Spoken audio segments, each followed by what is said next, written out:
So we definitely have our backs up against it.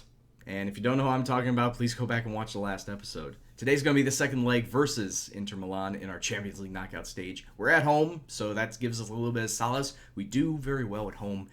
Will it be enough to turn around the deficit that we have? I don't know. All we can do is hope and pray. So let's get right into the episode.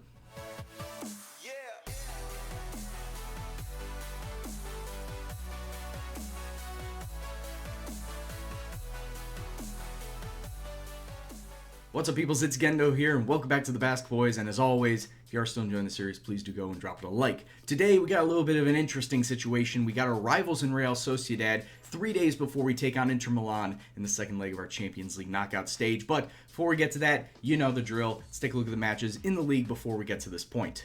And since our last episode, which, spoilers, it didn't end up too well for us, we then took it to the teams in the league, coming away with 7 points in our next 3 matches, especially 2 wins against teams scraping the bottom of the table in Getafe and Cordoba, especially in a 5-1 drubbing versus Getafe, which saw Xabi get himself his first ever hat-trick for the club, coming in for a fatigued Herbias. Also, Villalibre and Laporte getting themselves on the score sheet as well. Villalibre continuing to score when he wants. He scores when he wants. Anyway, after that, we got ourselves a 2-0 victory against last place Cordoba. They retook last place over Valladolid. And once again, it's Villalibre scoring himself a brace in just 3 minutes. A 66th and a 63rd minute goal. But then, against Villarreal, you remember Villarreal from last episode, they're sitting pretty decent in the table.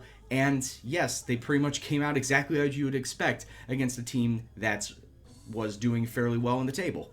I don't know why I was going there, but Leque and Herbias getting the goals on our side, putting us up in a nice 2-0 lead. We had more possession, we had more shots, but once again, it's second half breakdown, second half defensive miscues that allows the opponent to get back into this match, and just like that, Villarreal scoring 2 goals and knotting the match up at 2 apiece, only sharing the spoils. It's very unfortunate because I thought after halftime we were going to come away with a win, but maybe it's just my hubris and wanting to go for more goals. I just didn't take them off of attack. So, gotta learn from my mistakes. And even getting those 7 points, that sees us drop down into 3rd place as Atletico Madrid has started to storm up the table, jumping us and are now 5 points clear of us. Yes, we have a match in hand, but the best that we can do after this episode is stay in 3rd place. Against Sociedad, they're right there in 4th place. We lose to them, we drop down into the 4th place. And as you can see, Real Madrid starting to make their way back up into the table. They're in 8th place right now, trying to get a late season push to see themselves get some European football by the end of the season. I think they can do it, but it's a matter of will they get Europa League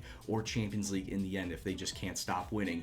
Over on the stats side, Villalibre is tied for first with Luis Suarez in terms of goals scored in the league at 23, and he is also 3rd highest average rating in the league itself with a 7.49. He's actually tied with Kuki, but they're just saying that it's not a tie. I don't understand that. Whatever. And while the transfer window is closed in Spain, that doesn't mean that it's closed everywhere else, as Steaua Bucharest have come in with an offer of 1.4 million euros to take Jonas Ramalho off my hands. I accepted because he wasn't getting a lot of playtime on my squad. That's what he wanted. And in fact, I was trying to play more Sergio Echenez, trying to integrate him into the squad. So Ramalho was just seen more as surplus to requirements. So better to sell him off, get some value, while also integrating some of the youth into my squad. So there you go. Alright, so now we got all that covered. Let's get into today's match versus Real Sociedad. It's taking place at home. We're going to be using the 4-3-3 formation. Lineups as follows. Atangana is going to be in net. Leque, Martinez, San Jose, and Azpilicueta along the back line. Lorenzo Gallego is going to be making his first ever start for the club. He has been coming off of the bench in cup matches. The young 17-year-old looks fairly decent and can hold his own. And I feel like at this point in time, it's interesting to see how he does in a starting capacity. It doesn't also help that Aymeric Laporte is not fully fit, so we have to move San Jose down into a defensive back role, not the defensive mid. So that's why Gallego's getting a start. Anyway, sitting in front of him, Marino and Herrera, Muniain and Herbias on the wings, Villalibre sitting up top. So, yeah, not a lot of changes, just Gallego coming on as going to be the new starter. Let's see how he does, and let's see how overall the team does against our rivals in Sociedad. So let's go kick off and see what happens. As we're starting to get later into the season, positioning is absolutely key. We want to keep staying ourselves within the top 3 spots. We've been there for the majority of the season. We don't want to let Real Sociedad pip us right now and stay up there throughout the rest. And as I said before, playing at home is definitely more fortuitous for us because we have played very well at home. Ball coming inside, it's going to be a foul in the box. Samir has taken out Villalibre, and as it stands, Villalibre is going to be stepping up to take this penalty kick, because he is the new #1 penalty taker. Let's see how he does. Libre stepping up on his right peg, right down the middle. Goalkeeper dives away, and that is his 34th goal for the season. 1-0 to the club. Calm and cool as you like. Well struck ball down the middle. Goalkeeper thought he was picking a side. Instead, he just dives out of the way. To the byline. Is it going to be another penalty? No, he takes it off, though. Oh, what a good clearance away by Real Sociedad. Oh, what a bad pass by Javi Martinez. And now, Real Sociedad on a break. Simon coming forward, cutting inside, gets it to the far post, and it's Colito. What a deflection that falls to Colito. It's his 21st goal of the season.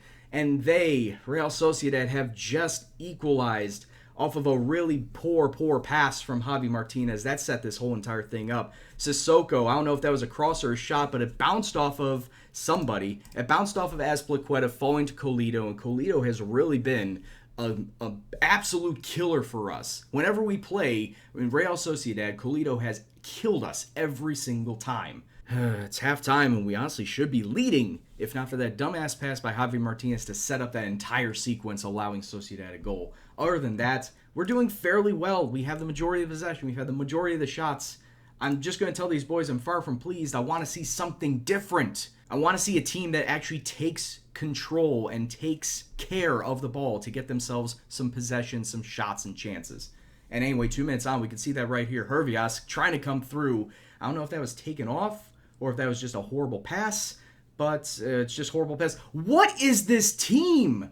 Look at him. Khan's just flying into the tackle and taking a shot. I mean, it's a really poorly placed shot, but seriously, I have no idea what is going on with this team. They're just allowing Real Sociedad to fly into tackles, fly into challenges, and start breaks of their own. But we do exactly the same on the other end. Muniain cutting inside, not the best idea.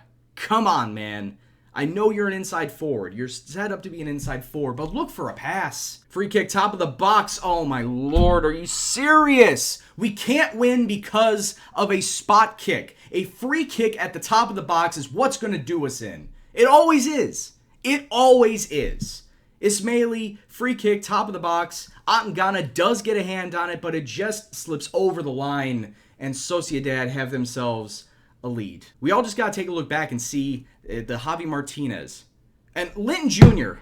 Linton Jr. was just subbed on. He was subbed on 3 minutes ago, and he gets himself a red card. Good job. I sub on Linton Jr. for Ander Herrera because Ander Herrera wasn't doing all that well. He was looking furious, so I figured, let's sub in midfielder just to give him some a little bit of a change in the style of our play. But no, his dumbass goes and gets himself a red card 3 minutes in. I don't understand. I just do not understand how this team can play like they do and still lose. Find 2 chances to completely cock it up and still lose. Fucking disgrace. Should not have lost to Sociedad, but like I said, you go back to the 2 chances, the 2 times that we allowed Sociedad to take shots on our net, and of course we let him go through. The free kick, and then Javi Martinez completely cocking up a pass. It's like my team has an automatic setting in their heads that they gotta bottle it in big matches.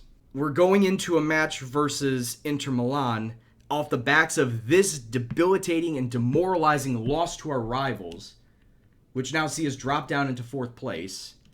The boys' heads aren't in it. Right, so let's get into the second leg now of our Champions League match versus Inter, and they're going to be coming out in this formation, 4-3-3 with 2 defensive mids. We've seen proper good attacks from this formation before. It's not strictly defensive. But we're going to stay with our 4-3-3. Couple of changes because, Javi Martinez and Mikel San Jose are suspended. Thank you very much for last episode. But yeah, the lineup's going to be as follows. Angana's in net, Leque, Laporte, Echenez, and Azpilicueta along the back line. Gallego is going to have to take over that defensive mid role again. Linton Jr. and Ander Herrera are going to be in the center mid spots. Muniain, Hervias, Libre sitting up top. We need 3 goals. And if you saw last episode, it was hard enough to get 1 goal versus this Inter side. So this could very well be an impossible task for us to try and get 3. We got to just continue on with how we've been doing for the majority of the season and somehow find a way for 3 goals. But anyway, let's just kick off and see what happens. Inter have proven themselves a deadly team, but so far, they have not had a good portion of the ball nor a good portion of the shots. We've had 6 shots already through 25 minutes. No highlights, though. But a yellow card for Ander Herrera. And to be honest with you, I think it's about time to switch up the mentality. So instead of looking for a controlling tactic, I probably should go after more of a counterattack.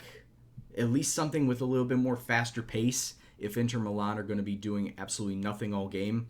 I say that Inter's first shot on target is a goal. That's Memphis Depay. Wouldn't you just know it? As soon as I change up my philosophy that was working so well to prevent Inter from getting a shot at all, their first shot's a goal. Their first shot on target's a goal. Just my luck. Why is my team so shit at set pieces and defending set pieces? It's halftime and we're losing 5-1 on aggregate. There's just not a lot of good. There's zero good that is coming out of this match right now, and there isn't much that I could do to change it. Inter are just the better side. Maybe if I switch up to the 4-2-3-1, maybe take Ander Herrera off for... Oh, I thought I had somebody. I honestly thought I had somebody up there, but we'll put Mikel Merino up in there. Iker Muniain's going to come off for Chechu Marino. I think Chechu Marino's more of a winger. Yeah, he's more of a winger. We'll put him on support. But yeah, at this point in time, I've really just conceded this match. With 30 minutes to go, we're not scoring 4. We're not going to be tying this match up at any point in time. We are knocked out of this Champions League. It's a shame that we did fairly well in the Champions League this year, only to see ourselves go up against a team that, we've beaten before and come across a buzzsaw and absolutely get stomped by this side. And we just have nothing. We have absolutely nothing in the way of an answer to get past this Inter side. Long ball up over the top, still 20 minutes to go. It's Gabriel Barbosa takes a shot. Attengana with a save. One of the very few highlights that have actually taken place in this match. Douglas Costa now, free kick. Oh, it's great clearance from Leque on the line. That's why you have people mark the posts. 8 minutes to go, and it's a little bit of an attacking chance. Way too little too late. Leque inside to Hervias, to Marino, to Villalibre. Back out to Hervias, to Marino. Chechu Marino gets his first ever Champions League goal for the club. The young 19-year-old Frenchman. It's actually his first goal for the club in general. Doing some work out there, especially in garbage time. Just wanted to get him some first-team football, especially on a big stage like this, Champions League, get him some more development. Villalibre out to Hervias. Once again, can we get ourselves another consolation goal off of this attack? It doesn't really look it. Hervias out to Leque. Cross comes in. It's cleared away, and the referee's going to blow his full-time whistle. There it is. 2-1 on the day to Inter, 6-2 on aggregates. We absolutely get demolished in this tie, blown out. And yeah, simply put, it was not good enough. After the first leg, it wasn't good enough. So it just was going to be an uphill battle from the start of this match. And we just didn't turn on. We just didn't flip the switch to turn on and play a game today. Yes, we showed attacking chances early. Nothing came of it. That's the big problem. We continue to have all these shots, but no chances going in. Really, that's our problem. Still continuing to be our finishing. Whether it's against big teams, against small teams, doesn't matter. Our finishing has just been absolutely piss poor. It's just that it needs to all come together. It's not a complete team. It's not a completely dominant side, as I'd like it to be. Just maybe give it another year or two, and we could probably get ourselves back into that same position, making a Champions League semifinal. So the next big thing we gotta be looking forward to is the Copa del Rey final versus Almeria, but we do have a lot of La Liga matches leading up to that. So we'll split it in half, and we'll come back versus Betis and Sevilla in the next episode, all leading up to the end of the season and the Copa del Rey final. So Champions League this year was not to be. Absolutely blown out of the water. But hey, there's always next year, right? I'm sure a lot of teams say that. But anyway, guys, if you enjoyed the episode, please go and drop it a like, share, subscribe, and all that jazz. And if you want to leave a comment below on the episode today or the series as a whole, please go and do so in the comment box below. I always appreciate every comment you put down. But anyway, guys, this is Gendo, and I'll see you in the next video. Take care, and peace out.